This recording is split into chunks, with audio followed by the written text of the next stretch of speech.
오늘은 고통을 열매로 바꾸는 태도, 고통을 열매로 바꾸는 태도라는 제목으로 함께 말씀 나누도록 하겠습니다. 많은 사람들이 항상 봄날처럼 따뜻한 인생만 살아가길 바랍니다.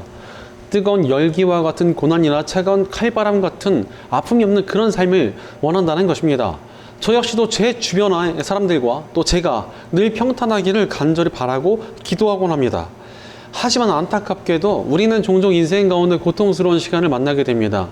정말 다양한 방향에서 고난의 태풍이 몰아치는 것입니다. 인간 관계가 우리를 괴롭게 하기도 하고 금전적인 어려움이 닥쳐올 때도 있으며 건강에 적신호가 켜진다거나 인생의 계획이 어그러지기도 합니다. 이런 어려움들 속에서 우리는 괴로워하기도 하고 슬퍼하기도 하며 고통에 몸부림칩니다. 그런데 이런 문제들이 우리를 괴롭게 하는 가장 큰 이유가 무엇입니까? 그것은 대부분의 고난이라는 것이 예고도 없이 갑작스레 우리를 찾아온다는 것입니다. 참 많은 어려움과 난관들이 뭔가 할 틈도 없이 우리를 몰아쳐옵니다. 오늘 본문에 등장하는 요셉의 형제들이 바로 이러한 예고 없는 고난을 만났습니다. 요셉의 형들은 곡식을 구하러 이집트에 와서 총리인 요셉에게 아주 좋은 대접을 받았습니다.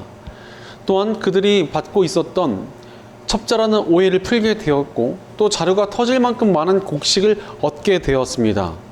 그러나 요셉은 막내 동생 베냐민의 자루에 몰래 자신이 아끼는 은잔을 넣어두었습니다.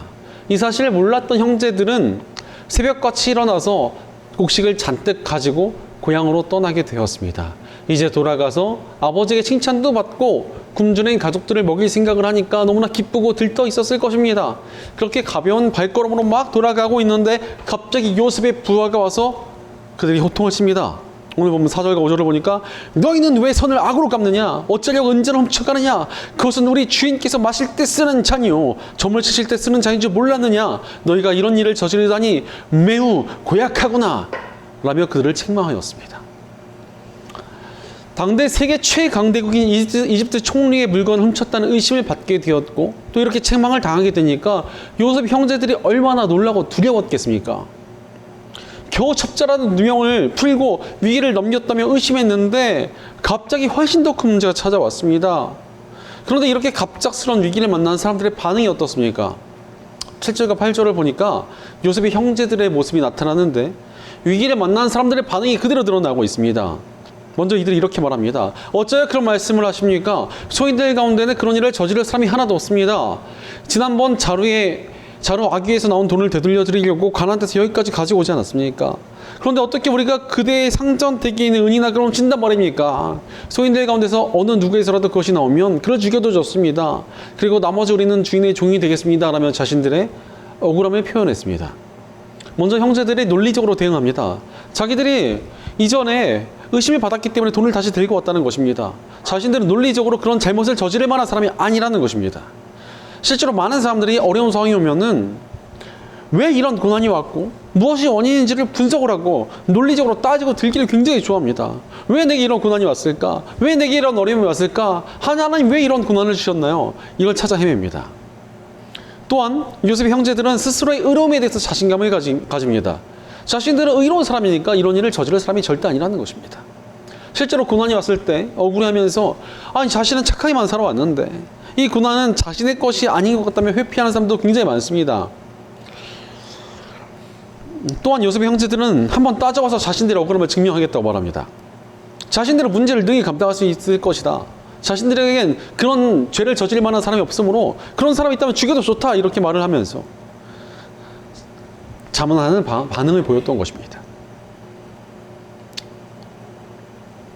실제로 고난과 어려움을 자기 능력으로 이겨낼 수 있다고 자신하는 사람들이 얼마나 많은지 모릅니다. 그러나 결과가 어떠했습니까? 그들의 논리도 자신감도 전혀 소용이 없었습니다. 실제로 여러분 고난이 왔을 때 이 고난의 원인을 알았다고 해서 그것이 해결이 안 될 때가 얼마나 많은지 모릅니다. 또한 죄인인 우리 중에서 고난이 올 만한 삶을 난 살지 않았다라고 자신할 만한 사람이 얼마나 됩니까?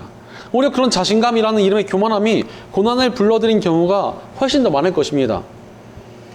게다가 진정으로 어렵고 힘든 고난을 내 힘으로 감당하는 것이 가능합니까?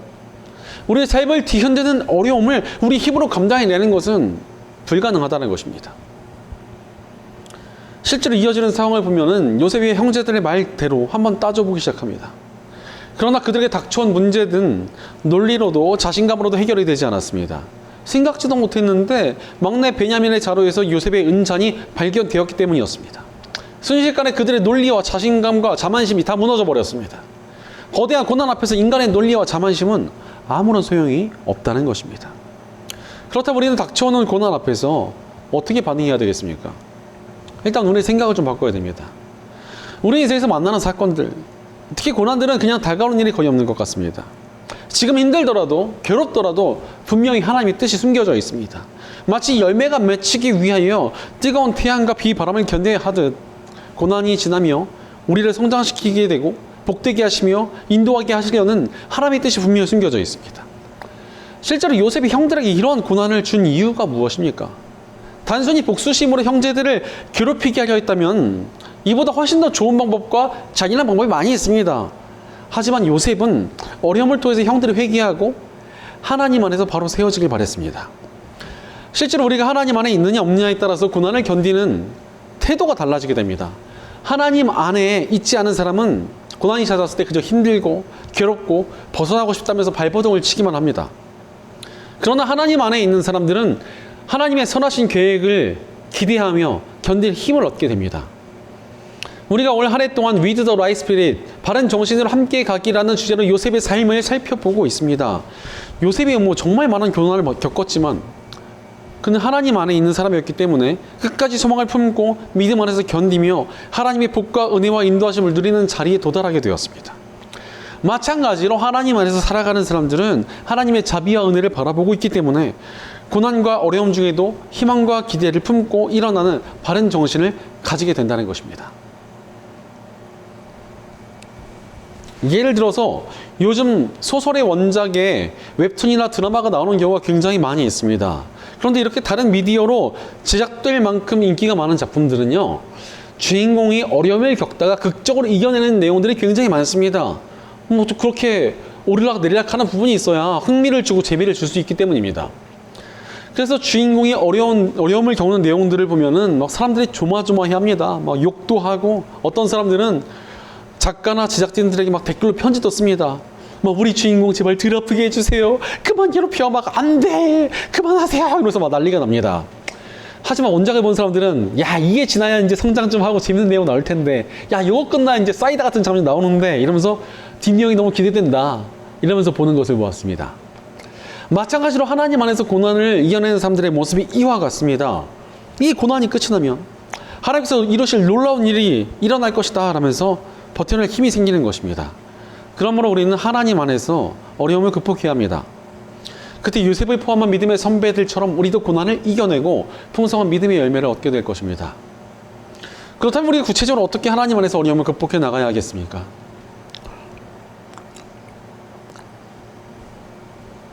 첫째로 겸손한 모습으로 맞서며 하나님 안에서 어려움을 극복해야 합니다. 우리가 하나님 안에서 고난을 극복하는 첫 단추가 무엇입니까? 내게 닥쳐온 고난을 회피하지 말고 받아들이는 것입니다. 어떤 영상을 하나 보았는데 한 사람이 차 트렁크 뒤에다가 짐을 가득 싣고서 문을 쾅 닫습니다. 근데 닫다가 뒷창문이 이 짐에 걸려가지고 와장창 깨져버립니다. 그랬더니 이 사람이 갑자기 뒤를 돌아서 차를 쳐다도 보지 않고 뚜벅뚜벅 걸어가 버립니다.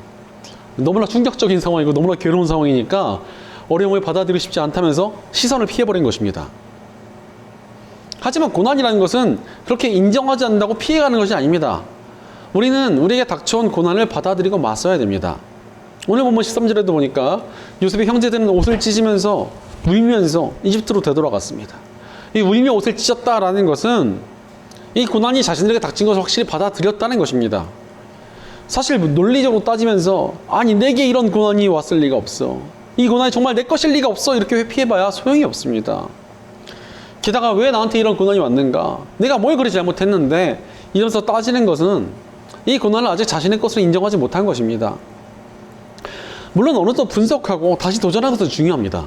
그러나 계속 논리적으로 따지는 것에만 집착하는 것은 고난을 이기는데 그닥 도움이 되지 않습니다. 오히려 뭔가를 탓하게 되고 과거에 대해서 후회만 하다가 우리를 도피적으로 만들 뿐입니다.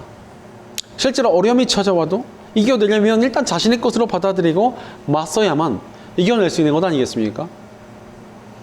그런데도 문제는 받아들였다고 끝이 아닙니다. 받아들였어도 고난을 우리 힘으로 다 감당할 수가 없다는 것입니다. 그러니 우리는 겸손한 태도로 하나님 안에서 어려움을 극복해내야 합니다. 오늘 본문 14절부터 16절을 보면은 요셉의 형제들이 몹시 낮은 태도로 나아갑니다. 요셉을 보자마자 땅에 엎드리고 그의 책망 앞에서 하나님께서 자신들의 죄를 드러냈다. 차라리 자신들을 다 종으로 삼아달라. 이렇게 말하며 고개를 숙였습니다. 이들은 하나님 앞에서도 요셉 앞에서도 철저하게 겸손한 태도를 가졌던 것입니다. 바로 이러한 겸손함이 우리에게 필요하다는 것입니다. 실제로 세상에서 닥쳐오는 모든 고난을 내 힘으로 이겨내겠다고 하면 우리는 그것을 계속 내 힘으로만 감당해야 합니다. 하지만 태도를 바꿔서 제게는 이것을 감당할 힘이 없으니 하나님만 의지합니다 하면서 겸손히 하나님께 나아가면 하나님께서 우리를 대신해서 싸워주십니다. 그때 우리가 고난을 하나님과 함께 극복하며 승리의 열매를 얻을 수 있는 것 아니겠습니까? 그러므로 우리는 늘 겸손한 태도로 하나님 안에서 어려움을 극복해야 합니다. 그때 우리가 하나님께서 겸손한 자에게 주시는 힘과 능력으로 승리하게 될 것입니다. 그럼에도 불구하고 겸손치 않은 사람들이 적지가 않습니다. 정말 만만치 않은 상황인데도 불구하고 고개를 딱 세우고 자기의 힘만 의지하는 사람들이 굉장히 많습니다. 그런데 왜 이렇게 겸손치 못한 모습으로 나아가는 것입니까? 자아가 덜 죽어서 그렇습니다. 여전히 자신의 힘을 믿고 자신의 생각이 옳다고 여기니까 겸손하지 못한 것입니다. 그러나 이런 태도는 우리 삶을 더욱 어렵게 만들 뿐입니다. 성경에서 종종 하나님을 토기장이, 우리를 진흙 이렇게 묘사하곤 합니다. 바로 하나님 안에서 점차 완성되어져가는 존재가 우리라는 것입니다. 그런데 진흙이 자신은 토기장이의 손길대로 변하지 않겠다면서 고집을 부리고 돌처럼 뭉쳐져 있으면 어떻게 되겠습니까? 더 멋진 그릇이 될 수 있는데 이 돌처럼 뭉쳐진 만큼 그릇은 작아지고 장식도 줄어들 것입니다. 그만큼 양이 줄어들기 때문입니다. 그런데 자기의 힘을 의지하고 자기의 생각을 따르고자 하는 사람들이 이와 같습니다. 하나님을 의지하는 대신 자신의 힘과 생각을 의지하게 한 만큼 하나님께서 우리에게 주신 완벽한 계획도 그분의 놀라운 능력도 누릴 수 없게 되는 것입니다. 그만큼 못 누리게 된다는 거예요. 그러므로 우리는 항상 겸손한 모습으로 하나님 안에서 어려움을 극복해야 합니다. 우리가 겸손하게 하나님을 의지하는 것이 어려운 가운데 우리를 살리는 길이 됩니다. 아무리 힘들고 어려운 상황이 있었어도 생명 되신 하나님께서 우리의 삶을 어루만져 주시니 그 길에 하나님의 능력이 있고 인도하심이 있기 때문입니다. 그렇다면 우리가 어찌 하나님을 철저히 의지하며 겸손하게 어려움을 극복할 수 있겠습니까? 십자가의 복음 안에서 가능합니다. 인간에게 주어진 가장 큰 괴로움과 고난이 무엇이었습니까? 바로 죄와 죽음의 문제입니다. 그런데 죄와 죽음의 문제를 우리가 우리 힘으로 감당할 수가 있습니까? 절대 불가능한 일입니다. 아무리 많은 돈을 준다고 해도 죄의 결과를 지어낼 수가 없습니다. 화학기술이 발전을 해도요, 죽음을 막을 수 없으며 죽은 자를 다시 살려내는 것은 불가능합니다. 그러나 죄와 죽음 앞에서 아무런 소망을 갖지 못하는 우리를 위해 하나님께서는 하나뿐인 아들 예수 그리스도를 보내주셨습니다. 예수께서 우리 외의 모든 죄와 죄의 대가인 죽음을 짊어지시고 십자가에서 대신 죽으셨습니다. 우리를 대신하여 죽으신 예수님을 나의 구원자이자 주인으로 믿고 따르는 이들은 모든 죄를 용서받고 죽음에서 해방되었습니다. 예수님을 믿는 우리는 하나님 나라에서 영원한 부활의 삶을 누리는 존재로 변화되었다는 것입니다. 바로 우리의 소망 없음을 인정하며 십자가의 복음을 주신 하나님을 철저히 믿을 때 우리의 가장 큰 괴로움인 죄와 사망이 극복된다는 것입니다. 게다가 우리를 죄와 사망이라는 가장 큰 고통에서 구하신 하나님께서 우리 삶에 닥쳐온 다른 고통들은 네가 알아서 해라 이렇게 가만두시겠습니까? 우리 하나님께서 십자가로 우리를 구원하신 것처럼 우리를 돕고 구하길 원하고 계십니다. 이런 하나님의 도우심을 어떻게 누릴 수 있습니까? 겸손히 하나님께 맡길 때 우리를 구하시는 하나님의 손길을 누리게 되는 것입니다. 그러므로 우리는 겸손하게 맡기며 하나님 안에서 어려움을 극복해야 합니다. 실제로 우리 예수님께서도 십자가의 고난 앞에서 겸손히 하나님께 기도하는 모습을 보여주셨습니다. 바로 이것이 고난 앞에서 우리가 가져야 될 믿음의 태도라는 것입니다. 그러니 사도 베드로전서 5장 6절에서 하나님의 능력의 손 아래로 자기를 낮추십시오. 때가 되면 하나님께서 여러분을 높이실 것입니다 라고 외칩니다. 아무리 어렵고 힘든데라도 겸손히 하나님의 손을 의지하면 하나님께서 영광스러운 승리의 열매를 주신다는 것입니다. 예전에 어떤 선교사님이 사역을 하다가 크게 다치고 병을 얻으셨습니다. 심지어 본인이 아주 오랫동안 사역하던 국가에서 쫓겨났으며 아주 오랜 기간을 요양을 해야만 했습니다. 보통 이런 상황이 오면은 자신이 이렇게 열심히 살아왔는데 이런 상황이 온 것에 대해서 원망하거나 왜 이런 일이 왔는지를 분노하기 마련인데 이분이 전혀 다른 선택을 했습니다. 하나님께 왜 내 인생이 이렇게 어려워졌나요? 라고 묻는 대신 하나님, 제가 지금 할 수 있는 것이 없습니다. 그런 하나님, 이제 제가 무엇을 하길 원하십니까? 하나님께서 원하신 대로 이끌어주세요라고 기도를 하셨습니다. 이것이 얼마나 겸손하고 멋진 모습입니까? 이러한 소식을 들은 사람들은 이분의 건강을 위해서 후원을 해주었고, 또 이분의 간증을 좀 들어보고 싶다, 이런 겸손한 사람의 간증을 정말 듣고 싶다라며 이분을 초청했습니다. 또 많은 크리스천들이 그분의 이야기를 듣고 힘을 얻고 용기를 얻고 담대함을 얻었습니다. 그러니 새로운 방향으로 다시 사역의 길이 열려졌고, 다른 크리스천들에게 도전을 주며 하나님의 새로운 일들이 나타났습니다. 바로 겸손한 태도와 어려움을 극복하고 하나님의 인도하심을 여는 통로가 된다는 것입니다. 우리 인생도 마찬가지예요. 겸손한 태도가 어려움을 이겨내고 하나님 안에서 승리 열매를 맺게 합니다. 그러므로 늘 겸손한 모습으로 하나님 안에서 어려움을 극복해야 합니다. 언제나 겸손한 태도로 하나님을 의지하며 하나님의 손길로 모든 어려움과 고난을 극복하고 믿음으로 승리의 열매를 거두는 저 여러분 되시기를 축원합니다.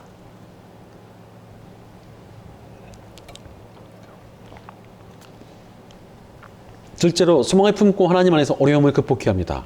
우리가 고난을 이겨내기 위해 반드시 간직해야 할 것이 무엇입니까? 바로 소망입니다. 소망을 품어야 고난을 이겨낼 수 있다는 것입니다.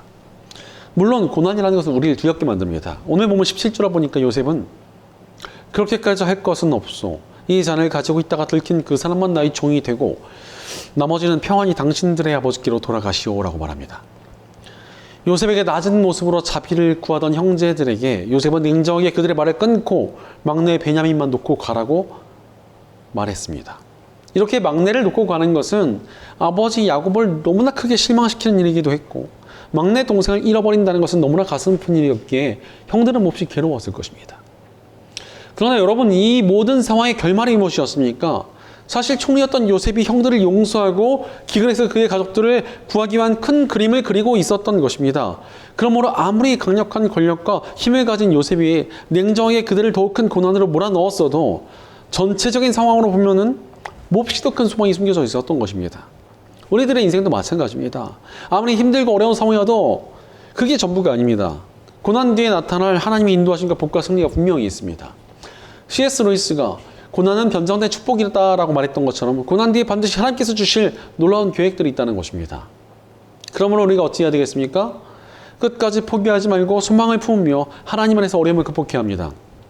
우리의 소망되어 주신 하나님을 바라보고 견디고 나아갈 때 우리는 반드시 승리의 열매를 얻게 될 것이기 때문입니다. 실제로 지금은 요셉이 이집트의 총리라는 엄청난 지위를 지니고 있지만 그게도 참 많은 고난이 있지 않았습니까? 요셉이 모든 과정을 버티고 하나님의 계획 속에서 쓰임받았던 이유가 무엇이겠습니까? 그가 소망을 품고 버텼기 때문이지 않겠습니까? 요셉이 소망을 품고 하나님을 의지하니 하나님께서 그를 대제국 이집트의 총리로 삼으셨을 뿐만 아니라 수많은 생명을 살리는 사람으로 세우셨습니다. 우리도 마찬가지입니다. 우리 삶 속에서 참 다양한 난관과 어려움의 시간이 닥쳐오더라도 하나님 안에서 소망을 품고 나아갈 때 하나님의 인도하심 속에 최후의 승리를 얻게 될 것입니다. 그러므로 절대 소망을 포기하지 말고 하나님 안에서 어려움을 극복해야 합니다. 그럼에도 불구하고 적지 않은 사람들이 소망을 품고 좌절해버립니다. 어려운 일 속에서 더 이상 희망이 없다며 무너져버리고 포기해버립니다. 왜 그렇습니까? 하나님 안에서 벗어났기 때문입니다. 하나님만 신뢰하며 의지하고 나아가야 되는데 하나님 안에서 벗어나 버리니까 하나님을 신뢰하지도 못하고 하나님만 의지해도 되나 해서 흔들렸기에 소망을 잃어버리게 되는 것입니다. 예전에 어떤 사람이 등산을 하다가 절벽에서 떨어져 버렸습니다. 그러다가 기적적으로 나뭇가지를 잡고 1차적인 위기를 넘겼습니다. 하지만 나뭇가지에 힘이 없어서 부러지려고 있었고 손에 힘도 점점 빠지기 시작했습니다. 너무나 두렵던 이 사람은 하나님 제발 살려주세요 하고 부르짖었습니다. 그러자 놀랍게도 하나님께서 응답을 해주셨습니다. 내가 너를 살려주겠다. 그러니 지금 나뭇가지를 붙들고 있는 그 손을 당장 놓아주거라. 내가 너를 살려주겠다. 하여튼 이 사람이 가만히 있다가 혹시 다른 분 안 계십니까? 이렇게 물었다는 것입니다. 사실 하나님을 온전히 신뢰하지 못하면 우리는 소망을 가지고 갈 수가 없습니다. 소망을 잃어버리게 된다는 것입니다. 그리고 이렇게 소망을 잃어버릴 때 우리는 불안과 두려움에 빠져버리게 됩니다. 그러니 점점 더 방황하고 더 깊은 고통 가운데로 나아갈 수밖에 없는 것 아니겠습니까? 예전에 어떤 청년 하나가 오랫동안 짝사랑하는 이성이 있어서 그 사람의 마음을 얻고 싶다며 몇 년간이나 기도를 했습니다. 그냥 말을 하지 몇 년 동안 그냥 기도만 죽으라고 있었던 겁니다. 몇 년 동안 기도를 하다 보니까 놀라운 일이 생겼습니다. 그 상대방이 이 청년에게 개인적으로 먼저 연락을 해온 것입니다. 얼마나 기뻤겠습니까? 드디어 기도가 응답됐구나. 몹시 기뻐했습니다. 그래서 너무나 기뻐하는 마음에 하나님께 헌금도 하고 하나님 정말 감사합니다 이러면서 신이 났습니다. 그래서 이 청년이 상대방을 만나게 되었습니다. 만났더니 상대방이 너무 놀라운 이야기를 했습니다. 나는 사실 최근에 비밀리에 만나게 된 사람이 있었는데 그 사람이 너무나 좋아서 그 사람과 속전속결로 결혼하게 되었다. 그런데 네가 노래를 굉장히 잘하니까 우리가 결혼할 때 축가를 좀 불러줄 수 있겠느냐 이렇게 말을 한 것입니다. 이 이야기를 들은 청년은 너무너무 충격을 받아서 얼마나 충격을 받았는지 몰라요. 불안장애, 공황장애, 우울증까지 앓게 되었습니다. 하나님께서 자신의 기도를 들어주지 않으셨다면서 신앙까지 흔들려 버리고 교회도 잘 나가지 않게 되었습니다. 이렇게 한참을 고생하다가 나중에 기도를 안 들어주신 하나님이 아니라 멋대로 욕심을 부리며 하나님을 온전히 신뢰하지 못한 자신이 진짜 잘못됐다는 것을 깨닫고 회개하게 되었습니다. 그러자 몇 년을 괴롭히던 마음의 문제가 회복이 되었고 그 노래를 잘하던 자신의 재능을 살려서 찬양팀에서 활동을 하게 되었습니다. 그 찬양팀 활동 가운데 우리가 좋아했던 사람보다 훨씬 더 괜찮은 분을 만나서 행복한 믿음의 가정도 꾸리게 되었습니다. 바로 하나님을 신뢰하며 소망을 품어야만 우리가 어렵고 실망스러운 시간에도 흔들리지 않을 수 있고 우리가 고난을 극복하고 승리할 수 있게 됩니다. 그러므로 우리는 끝까지 소망을 품으며 하나님 안에서 어려움을 극복해야 합니다. 그렇다면 우리가 어떻게 하나님을 신뢰하며 소망을 품을 수 있겠습니까? 십자가의 복음 안에서 가능합니다. 십자가의 복음이 무엇입니까? 우리를 구하시기 위해 목숨까지 바치신 하나님의 사랑입니다. 우리를 죄와 사망이라는 지독한 고통에서 건지시기 위해 하나님께서 우리를 위하여 목숨까지 아끼지 않으시고 내놓으셨다는 것입니다. 전능하신 하나님께서 우리를 위해서 뭐든지 하실 만큼 우리를 사랑하고 아끼신다는 것입니다. 이런 사랑을 받는 우리가 어찌 그분을 신뢰하지 않고 소망을 이룰 수 있겠습니까?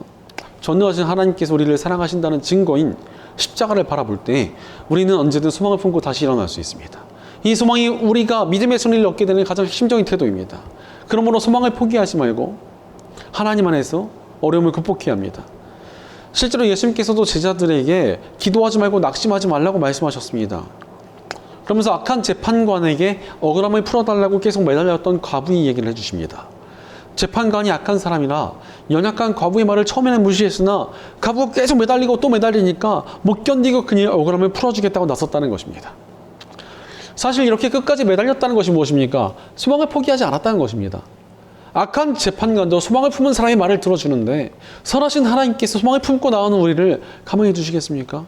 반드시 하나님께서 놀라운 응답과 역사로 갚아주실 것입니다. 그러므로 소망을 품고 하나님 안에서 어려움을 극복해 나가야 합니다. 그때 반드시 하나님께서 주신 믿음의 승리가 나타날 것입니다. 사실 우리 교회에도 포기하지 않았던 소망이 있었습니다. 저희 공동체의 예배 처소가 없어지는 바람에 저희가 이제 다른 교회가 집회하기 위해서 마련한 장소를 빌려서 예배를 드리며 지냈던 적이 있었습니다. 그런데 그 장소를 담당하던 권사님한테 당한 핍박이 얼마나 많았는지 몰라요. 함부로 막 불도 못 켜게 하고, 불 켜고 있으면은 가난한 개척교회가 어디 감히 불을 켜 이러면 불을 끄고 딱 하고, 짐도 저희 창고에서 꺼내져 있으면은 어디 또 이 짐을 함부로 꺼내느냐 이러고 하고, 예배 끝나면은 저희 모임 끝나기도 전에 이분이 와가지고 빨리 자리를 비워달라 이래가지고 불이 나게 짐을 챙겨서 떠돌아야 했습니다. 그래서 모임도 맨날 밖에 나가서 하고 진짜 되게 고생을 많이 했던 것 같습니다. 그 과정 속에서 새로운 장소를 위해서 제가 기도했고 또 알아보았습니다. 하지만 자본은 부족하고 상황은 굉장히 어려웠습니다. 그러나 절망스러운 상황 속에서 저희는 계속 기도했고 소망을 품었습니다. 그러다 보니까 우리의 생각과 계산을 훨씬 더 뛰어넘는 좋고 최적화된 장소를 하나님께서 주셨습니다. 저는 아직도 예배를 드릴 때마다 그때 생각을 하면 야 이렇게 좋은 공간에서 예배를 드려도 되나? 이런 걸 내가 누려도 되나? 이런 생각으로 매주 정말 감사한 마음으로 예배를 드립니다. 바로 하나님께 소망을 품고 신뢰하며 나아가면 반드시 믿음의 열매를 얻게 됩니다. 이미 우리 모두의 인생에 하나님께서 엄청난 계획을 준비해 주셨고 소망을 품은 자들에게 그 계획을 누리게 할 준비를 마치셨습니다. 그러면 우리는 어려움 가운데서도 소망을 지키며 하나님 안에서 어려움을 극복해야 합니다. 그때 우리가 하나님 안에서 우리의 소망을 응답받게 될 것입니다.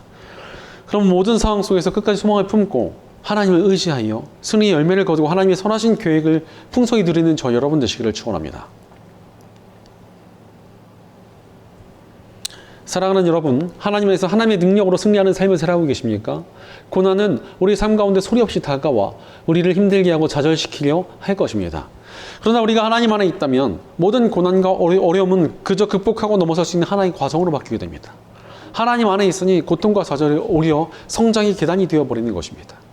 하나님 안에 있는 우리 모두에게 닥쳐오는 모든 어려움들은 성장의 기회요 승리의 기회이며 복받을 기회일 뿐입니다. 2차 세계대전 때 유대인들을 구하다가 나치에 의해 체포되어 지독한 고통을 겪었던 코리텐 붐이란 분이 계십니다.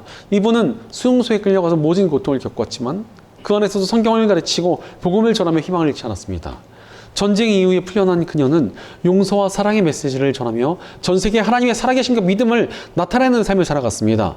고통 시간을 견뎌낸 코리텐 붐 여사는 우리가 하나님께로 돌아설 때마다 과거의 고통은 영광스러운 미래를 위한 훈련이 된다라고 말했습니다. 바로 하나님 안에서 겪는 모든 어려움이 더 영광스러운 삶을 얻게 하는 걸음이 된다는 것입니다. 그러니 고통스러운 시간, 어려운 시간이 왔다고 두려워하거나 좌절하면 안 됩니다. 끝까지 겸손하게 하나님을 의지하며 소망을 품고 하나님 안에서 어려움을 극복해야 합니다. 그때 우리가 믿음으로 승리하며 영광스러운 열매를 거두게 될 것입니다. 그러므로 사랑하는 여러분, 하나님을 의지하며 겸손한 모습으로 살아오고 계십니까? 늘 하나님을 신뢰하며 소망을 품고 있습니까? 우리가 반드시 믿음 안에서 승리의 열매를 거두게 될 것입니다. 늘 하나님 안에서 살아가며 하나님을 의지하는 겸손과 그분을 신뢰하는 소망으로 우리 삶에서 닥쳐오는 모든 일들을 믿음으로 견뎌내고 승리하며 열매를 얻는 복된 저와 여러분 되시기를 주의 이름으로 축원합니다. 기도하겠습니다. 모든 시간 속에서 우리를 지키시고 놀라운 계획을 예비해 주신 선하신 하나님 감사합니다. 하나님께서 우리 삶의 놀라운 계획과 은혜를 준비해 주셨음에도 우리가 닥쳐온 고난과 어려움 속에 휘둘리며 하나님을 신뢰하지 못하는 헛된 삶을 살지는 않는지 우리를 돌이켜봅니다. 그러나 이제 오직 하나님을 신뢰하며 하나님 안에서 살아가기로 결단합니다. 어려운 시간들을 회피하지 아니하고 하나님 안에서 하나님께 맡기며 맞서서 승리하는 저희가 되게 하여 주옵소서. 끝까지 우리 희망이 되어주신 하나님 바라보며 소망을 포기하지 않는 저희가 되도록 붙들어주시고 인도하여 주옵소서. 언제나 하나님 안에 거하는 저희가 되게 하여 주시옵소서. 우리 공동체 가운데 함께해 주셔서 저희가 항상 하나님 안에 함께 거하며 함께 소망을 품고 하나님과 함께 승리하는 믿음의 공동체가 되게 하여 주시옵소서. 늘 우리와 동행하시며 선하신 길로 이끄시는 우리 주 예수님의 이름으로 기도드리옵나이다. 아멘.